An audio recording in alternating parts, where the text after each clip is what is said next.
you everybody for being here. I hope you had a hearty lunch. I think this is very compliment to Chris's presentation earlier on. And I thank Shamim and Sir Hazib to be here as well. I guess whenever a company wants to expand, and the first two common suspects are Singapore and UAE. And as a Singaporean, when I go to Dubai or UAE, it's like, okay, this is a bigger version of Singapore. In Singapore, everything is tighter. In Dubai, UAE, everything is bigger and more grandeur, right, and higher, correct? So I guess in this panel, let's keep it light-hearted, let's keep it authentic, and also very short and sharp so that our audience can also take away key lessons on how to expand, especially to both our countries. And let's also educate them on the myths and the misconceptions. Because I guess when you know how not to fail, then success becomes a better chance, correct? So without further ado, let me just do a formal introduction of the panelists here. I'm Anisha Raihana, co-founder of New World Foundry. It's a Singapore-based venture builder. We are actually part of the VenPep group. So we are a living example of how a local company expands abroad and form partnerships, which I will take turn to later on share a little bit more as the panelists also shares their bits. I would also like to welcome Ms. Jamuna, Executive Director at the Singapore Indian Chamber of Commerce and Industry. She works from the intersection of policy, SMEs, and India-Singapore trade corridors. Welcome and thank you for being here with us. Mr. Shamim Yusuf, Group General Manager at Al Nada Government Transaction Center, Dubai. Thank you. Enabling businesses to navigate and execute within the UAE government and the regulatory ecosystems. Thank you for being here. Also, Mr. Mohammed Hasbi. Did I get that right again? Strategic Country Manager for India at Ras Al Khaimah, beautiful place, economic zone, helping Indian businesses to scale through cost-effective, sector-focused, free zone platforms. And of course, Chris Chan.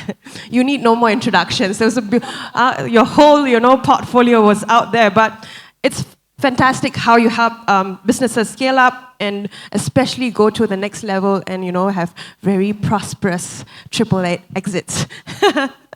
Now that I've done very brief introductions, I always have this habit of starting with something light bite. So before we go into the technical questions, I want to pick your brain. I'll also ask you something lighthearted. Mr. Shamim, probably you. Give us something that we don't know or something surprising about Dubai that a common man doesn't know. Some fun snippet, maybe some food snippet. I always love food stories. But yeah, over to you and also a little bit about you. All right. Thank you so much. First of all, thank you, Jubilant Tamil Nadu, for considering me to attend this panel discussion. Myself, Shamim Yusuf, I represent Government Transaction Center, two government transaction centers from Dubai. One is called as Al Nahda Center, and recently we started Mohaisna Center. What we do is we support entrepreneurs, businessmen, and also all walks of people from all walks of life in any types of government transaction, whether it could be your resident visa, or it could be your trade license, or any court documents, civil defense, Emirates ID, the UAE local Emirates ID, any requirement for the visa screening for the stamping of the visa. So anything related to the government transactions, we are authorized outsourced center. We work along with the government employees. We have nationals also working with us and also foreigners. And coming back to you wanted to know something about Dubai. So you see, Dubai has always followed Singapore for many reasons. You can say Singapore, the size-wise, it is 700 or 800 square kilometer. We are 80,000 square kilometers. So that way, we wanted to expand. So always I've seen that our government officials travel to Singapore to learn how they have done. And then we try to either multiply it or we do it 10x times of the what they have done. Because Singapore is a very mature market. Many people, they start their, many of the entrepreneurs, they expand their business from Singapore. So Dubai has always been following Singapore. Something which people doesn't know about Dubai is like what Singapore used to do. We are giving 100% foreign ownership for your company. You don't require any more of local sponsorship, anything. So that I think many of people still doesn't know about it. They are still scared to come to Dubai because you need to have a hand in hand with a local sponsor, which is no more required. Rest, I think we will discuss in short. Sure. Yes, there's so much more to discuss. Probably over to Mr. Hazib. Likewise, a small introduction about you and the beautiful land of Iraq. I love Iraq a lot, and I definitely want to know one new surprise that you have in Iraq that we don't know, and what's new in the new zone. So first of all, thank you for having me. And my name is Muhammad Asif. And quick introduction: I'm born in UP, and UP means Uttar Pradesh, and brought up in Rajasthan, and work in Andhra, then moved to Punjab, Delhi, and last 17 years I'm in Middle East and North Africa, and based out of Ras Al Khaimah now. Fun fact of Ras Al Khaimah: if you see the Ras Al Khaimah is the top of the Khaimah, is a tent, and is the northernmost emirate. And when you be in Ras Al Khaimah, you can visit one of the restaurants called Purur in 1934. It's a 1,930 meter above, one fantastic restaurant, and having coffee is great pleasure. Fun fact about me, I love coffee. So every Saturday morning, I find a new coffee space, find some specialty coffee, and I strongly believe that a great idea comes over a coffee. Yeah, but the coffee not with anyone, coffee with yourself. Reflection is very important. You know, life, when you have a hectic week, you should sit and settle down with yourself and see what you achieve it, what more you have to achieve it, whether you're going too fast or too slow. So that's a fact. And we can lot more to discuss. Yes, that's very beautiful indeed, and that's something you won't get in any textbooks. Thank you so much for sharing that. I'm also a coffee person, and I love the smell of coffee in the morning. If only, Singapore, they pay baristas better, I think I would be a full-time barista. Having said that, over to Madam Jamuna. Madam Jamuna, you're no stranger to Coimbatore. Been here for the past 2 days, and I see a lot of you coming up to here and, reintroducing yourselves. Madam, over to you. So you definitely have to share something new about yourself, because you've got a huge fan base here. வாய்ப்பளித்ததுக்கு ரொம்ப நன்றி. That's saying thank you for the opportunity. My name is Jamuna. I'm the Executive Director of Singapore Indian Chamber of Commerce and Industry, and also the advisor for SME Center at SIKI. What do we do at SIKI is very similar to what Chris does. It's just that we are a membership-based organization, and we do it at a fraction of a cost. So, Chris, we do whatever that you do for our members. Expansion. We can talk. Yes, so I've passed my name card to your colleague who are sitting among the audience. So we have about 650 over Indian businesses who are our members, and we do acceleration for them. We bring them to India, we bring them to ASEAN to expand the business, and we also have angel investors within our membership community who supports them. So that's basically the ecosystem of Singapore Indian Chamber of Commerce and Industry. After 98 years, I'm very proud to say I was the first female executive director to be appointed in the chamber. And a fun fact is, though I'm having a very hectic work life, I love to watch movies, and I'm also a foodie. Some of the food that I love to eat in Singapore are things like chili crab and all that. So if you happen to be in Singapore, and if you happen to have my name card, we can catch up for a meal. The favorite pastime of Singaporeans. Is that fine, Anisha?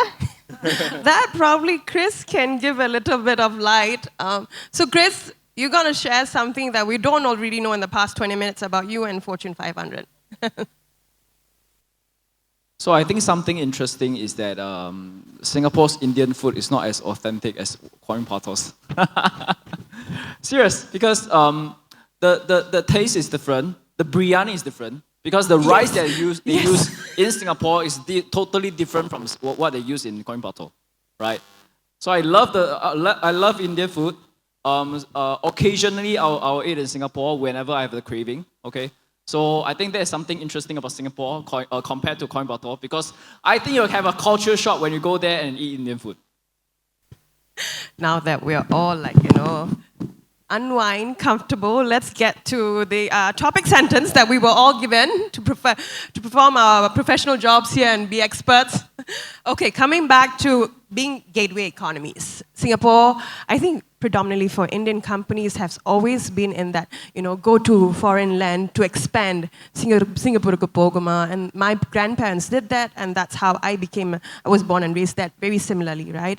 And then UAE started coming up from that side of India as well. And today, it is the corridor for Europe as well. So I guess both countries perform a very pivotal role for the world as transiting countries. Having said that, like I mentioned earlier, let's talk about myths and common misconceptions. For the folks from Emirates, let's start with you, because we always hear Dubai is free, no taxation. Dubai, it's easy to entry. Shamim sir, do share with us a little bit of, from your experience, what does it typically take? What takes weeks and months in other markets? What's the speed like in UAE? And also, what's the myth for Indian businesses who still believe about setting up in Dubai that you'd like to correct as well? So 2 things. Speed. What is the real speed? What to look out for? And also, let's debunk a myth for Indian businesses when it comes to setting up in Dubai. When you talk about opening up a business in Dubai, there are basically 2 jurisdictions. One is the mainland, and the others are the free zones. Like Mr. Hasib is representing one free zone here. So free zones, there are more than 40 free zones are there in Dubai, or rather in UAE.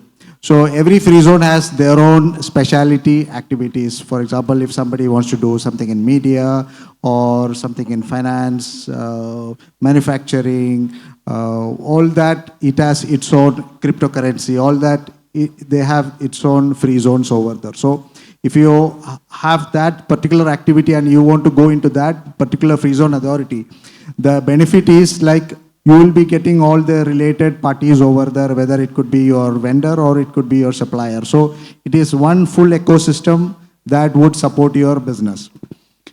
Saying that Dubai is a newly grown market, you can say in last 50 years, not as matured as Singapore or London or some other country.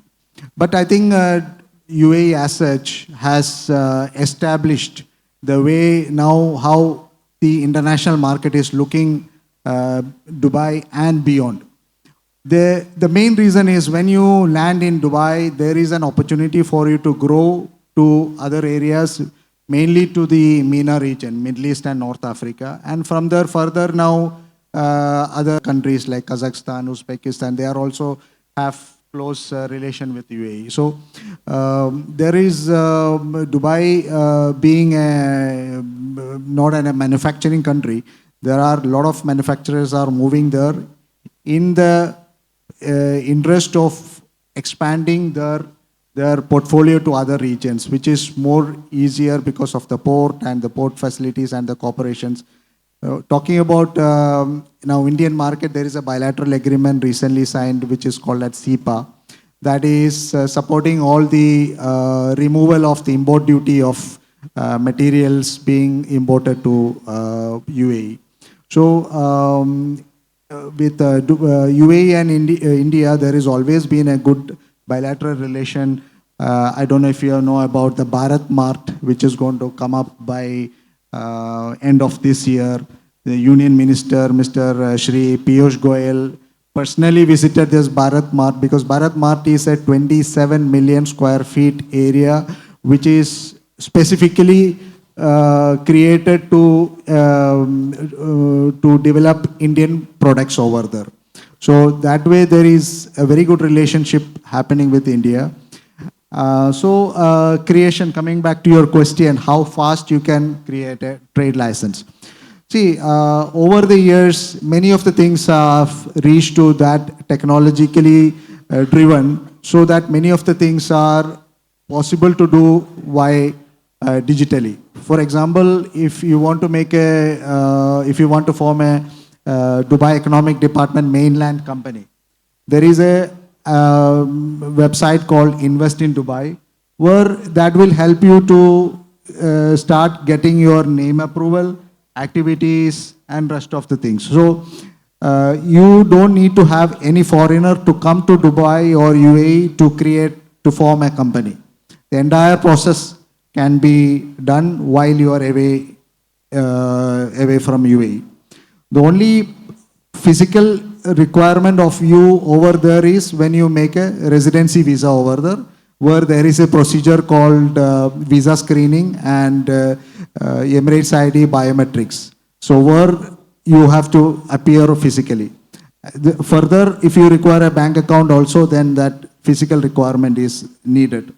So if your documents are, everything is okay, then probably within 4 to 5 working days, you can complete your company formation over there. I think I've answered that question over there.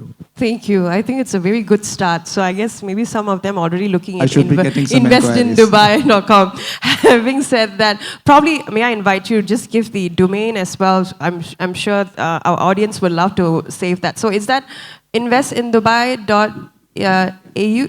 AE. Yes. Investindubai.ae. So please save that, bookmark that so that you can have it later. I remember, so in our group, we have a tokenization and digital assets arm, which of course we were opening up in Dubai. We have a team there. I remember when we were sorting out the structure, there was this whisper that came, set up in RAK, and then RAK DAO opened up 2 years ago. I would like to welcome you to also share with us. Then now let's think about businesses that are not as grand, not as big, not as deep-pocketed. Why would RAK be a better choice, or why should you also consider RAK? And probably also, give some cheat sheet ideas of what type of business models suit your zone the best. First of all, that's a great question.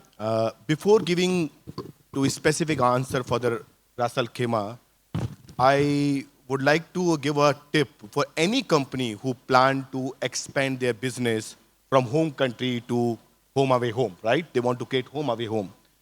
So my favorite movie in South India is RRR. I don't know whether anyone heard about the movie called RRR. Yeah, is one of the nice movie. I will give a solution to make a framework of 5R. 5R. What are the 5R? First is reach. You need to identify that the client whom you're going to serve is available or not. The reach is there. And in this framework, you'll find that if you set up a business within the UAE, almost 300 million MENA region is next door. Then you will have a Central Asia and others. So reach is very important. That the client which you want to aim it is very important. 1 R finish. The second R is route.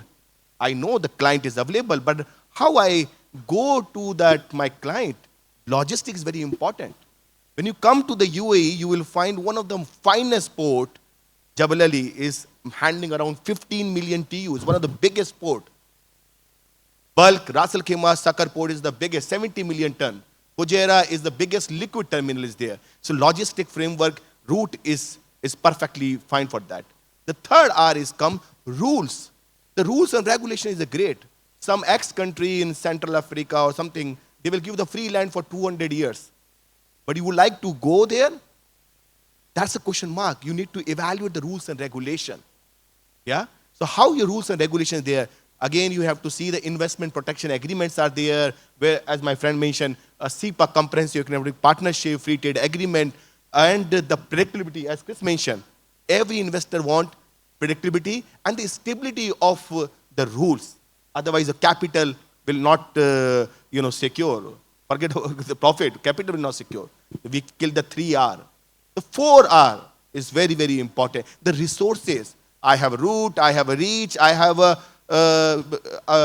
everything, rules are there. But what are the resources? Whether I will get the manpower there is a big challenge. The talent availability, the infrastructure availability, and any other resources which can make the business ecosystem. If you see the ease of doing business, UAE is #1 across the MENA.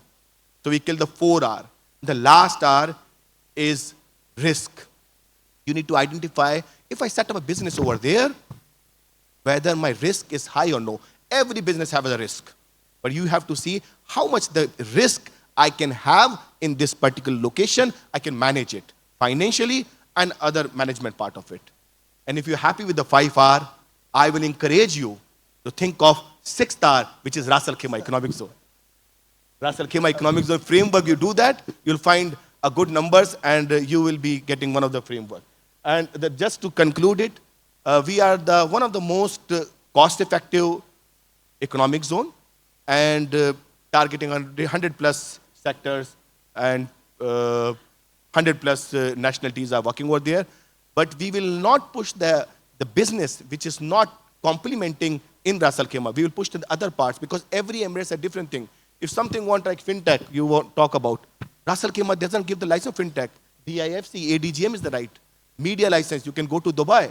You want to have something liquid terminal, go to Fujairah. So it's not everything is cost, it's also the what ecosystem support you. Hope it is give the answer to you. It was an excellent answer. Very point on. Thank you so much. And I think I'm going to ask Chris and Jamuna, if we all collectively agree to the 5 R's framework, we're going to end with that, and then we'll publish something together, and we will put UAE, Singapore, and then we'll give you a feel for India. Go to the LinkedIn and let's do an assessment that way. I really love this 5 R's. Thank you so much. I think I need to do free publicity for him. Any of you podcast hosts, influencers, you've got to get his appointment. He's spot on with what he has to share. So, having said that, let's also now come to Singapore. I think it's no rosy, shiny, Singapore ke pogalam. I know that's how I've heard my ancestors always say that. Oh, she's saying that we're running out of time. So, Madam Chris, we've been having so much of fun, so we've got to wrap up. So we've got to really speed on of why Singapore even now. So Madam Jamuna, if you could give us 2 points on why Singapore is still relevant to grow as a gateway and to which countries, please do share with us. Okay, as what he said, Singapore has all the 5 R's, so definitely we are a destination to come for to set up your business. And I'm told that if you have all the documents ready, it takes 5 minutes to set up a business. Obviously, setting up a bank account will take a little longer. So we encourage those who are in India to set up your bank account with either DBS, Standard Chartered here, so that the KYC is done and it's easy to then set up in Singapore. Having said that, why Singapore? Everybody knows the reach of a Singapore brand. So what we encourage all investors or businesses in India to come to Singapore to set up an office. Doing operations, doing business in Singapore is expensive.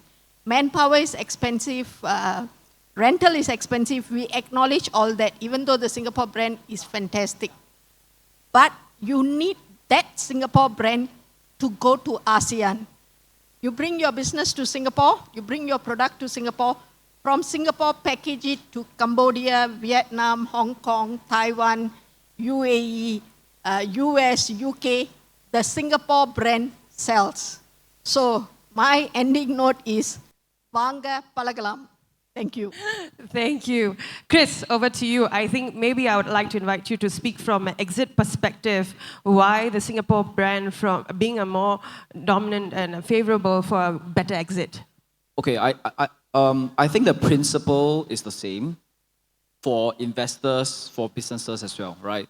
So adding on to what she said about branding, okay, I came across this business. It's an F&B business. So they have a lot of outlets in Singapore, in Malaysia. I shall not name a name, okay? So to protect, okay? So they are in Singapore, they are in Malaysia, they're in Indonesia, they're in, all over the world, okay? They have all the outlets. But the only country that they're losing money is Singapore. And all the rest of the world, they're earning money. And guess what? They actually first step foot into Singapore before expanding out. The reason why they do that, it is because so that they can say that they are a Singapore company. And so that the franchisees from other countries, when they heard that, hey, it's a Singapore company, and they are actually, having many outlets in Singapore, they have the trust over there. You see, Singapore has established themselves as a place where there are a lot of regulation. They are known that the government is known for being very stringent on rules and regulations, right? So whenever you say that you're a Singapore company, people naturally trust you because you have passed the gate of the government, right? And the same thing for investors. Investors hear that you're a Singapore company, they feel that it's safer because they got passed through the government's regulation. Because government regulation, especially right now, I think because of all the things that's happening, they are getting more.